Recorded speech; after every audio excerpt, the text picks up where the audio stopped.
Hey everyone, Carl with Littleroot Lessons, bringing you a deep dive into the world of Pokemon featuring Zygarde today.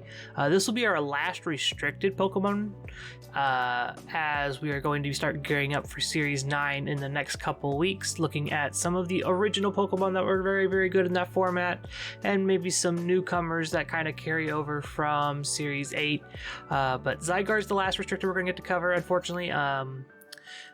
If you like what you see here, make sure you hit the subscribe button, ring the bell for notifications for when new videos go live, leave a like, leave a comment down below who you want to see me cover in anticipation for Series 9. I know there's a lot of people excited for Series 9 and just about sick of Series 8.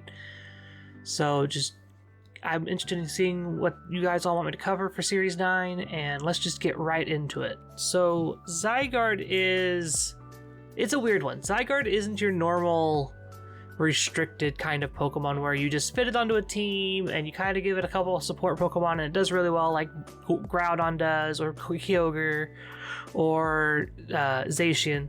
Zygarde is more of a complete build-around. It is...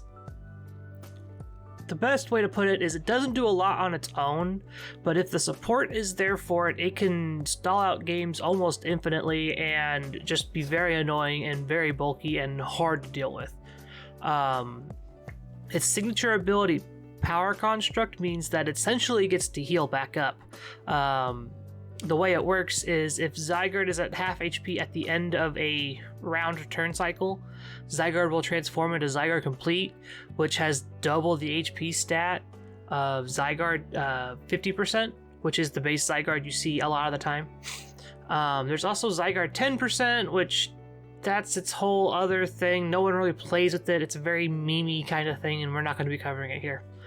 But Zygarde definitely loves being a defensive Pokemon, loves just planning around it, trying to get into an advantageous position to where you can win and your opponent is going to lose a lot of the time.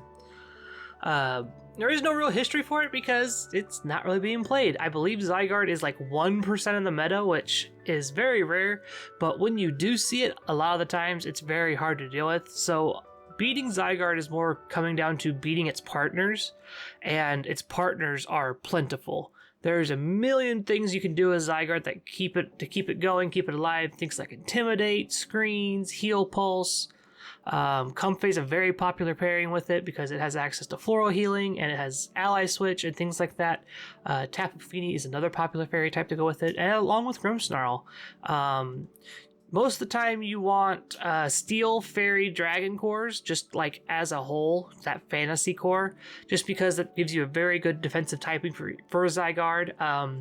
Like Fairy is immune to Dragon, Steel resists Dragon, and just stuff like that. Other things you can think about if you're trying to play with a more offensive Zygarde is things like Defiant.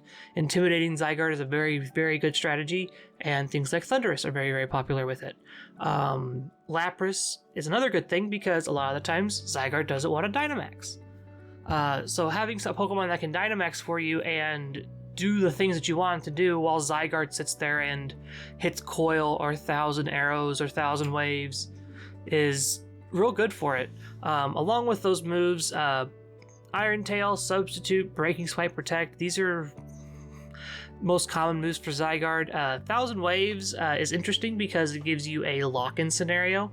1,000 Waves will keep Pokemon on the field for as long as Zygarde is on the field, so you can do things like Perish Trap with it, and Lapras is very good at that too. So just things to think about. Common items here are Weakness Policy, which I personally don't prefer.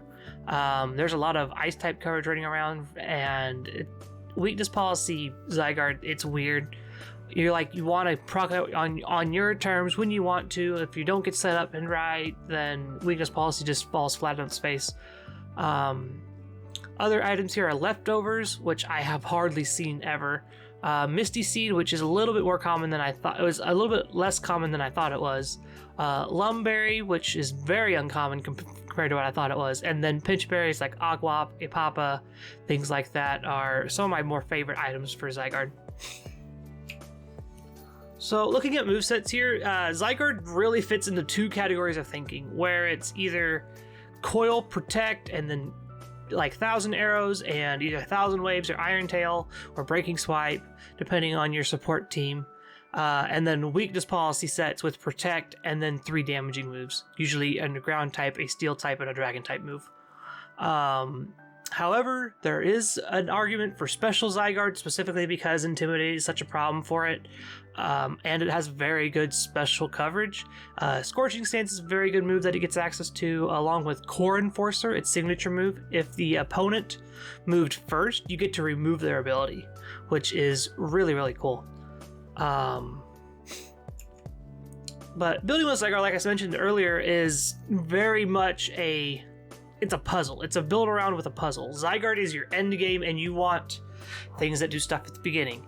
Things that are like fairy types and steel types to help support it. Pokemon with screens, Intimidate, Snarl, Fake Out, things like that. You want to use your team to build Zygarde up so Zygarde can do work for you, if that makes sense. One other big thing, like I mentioned, is Zygarde usually isn't your Dynamax option. A lot of the times, Pokemon like Thundurus and Lapras work well with Zygarde because they benefit from Gigantamax and Dynamax respectively. But in certain situations, if Zygarde has to, it can Dynamax in front of Pokemon and it will tank a hit, and it will transform if Power Construct is triggered when it's Dynamax and whatnot. And the big thing about building with Zygarde is be ready for long games. Be ready to stall out timers. Be ready for a lot of decision making, because that's how you play Zygarde. That's how Zygarde wins. It's a lot of, okay, your opponent does this and this and this, I need to do this to win. And situations like that. Like, you need to predict switches, you need to predict protects, and try to get as many coils off as possible, or try to lock them in with their intimidators are stuck there so their intimidators can't sit there and spam you over and over and things like that. Beating Zygarde, though, is about as hard as it is build with it. And it's like, I'm saying that is like trying to be nice to the Zygarde teams, because building Zygarde's hard. Playing against Zygarde is just as hard, probably. Zygarde's very synergistic. It's very fluid when it comes to its team selections, so you have to know what you need to beat when you need to beat it. Team select is very important. If you bring the wrong 4, you can just lose the game on the spot to Zygarde. Trying to bring ice and fairy type moves to chip away at Zygarde when it's on the field is a very good idea. Pokemon like Xerneas, even though you think that Fairy Aura might get turned off depending on what the Zygarde is, most are Power Construct, but Zygarde does have Aura Break, which removes that bonus from your Zygarde and your Voltal. Dazzling Gleam is still a good option. Icy Wind is still a good option. Things like that. Zygarde needs a lot of time to get set up to where it can actually win, and if you can punish it or chip away at it that time and try not to trigger Power Construct beforehand until you can nuke it and take it out, that's probably your best bet. Calyrex Ice is very good at doing this, where it can actually just OHKO Zygarde just instantly with Glacial Lance or Max Hailstorm. Other Pokemon that can do this are Glastrier, Xerneas. I know Togekiss is getting popular again, which it has Dazzling Gleam. It's very good against Zygarde, especially since Zygarde's moves are usually like 1,000 Arrows hits it, but 1,000 Waves doesn't. You don't have to worry about things too much then.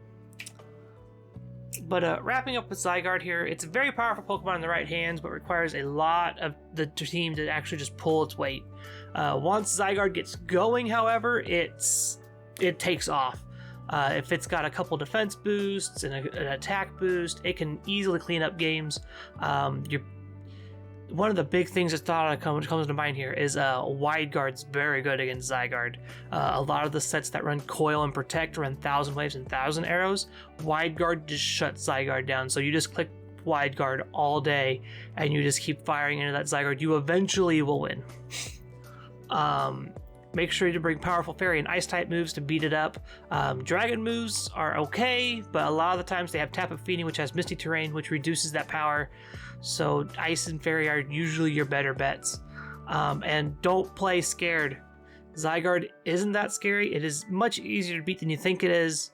You just need to make the right decisions. You need to bring the right 4 and hope that they don't outmaneuver you. Well, that being said, I want to thank you all for hanging out with me for the past 10 minutes. Listening to me ramble about Zygarde here. I'm sad that I didn't get to cover more Restricteds. We kind of started this series in the middle of Series 8, so we're running out of time for Restricteds, but comment down below who you want to see me cover next week. Make sure you like, comment, share, subscribe, ring the bell for notifications for when new videos go live. We're on Twitter at LSS for podcast information, and the rest of the stuff's on the screen here for you for our personal Twitters.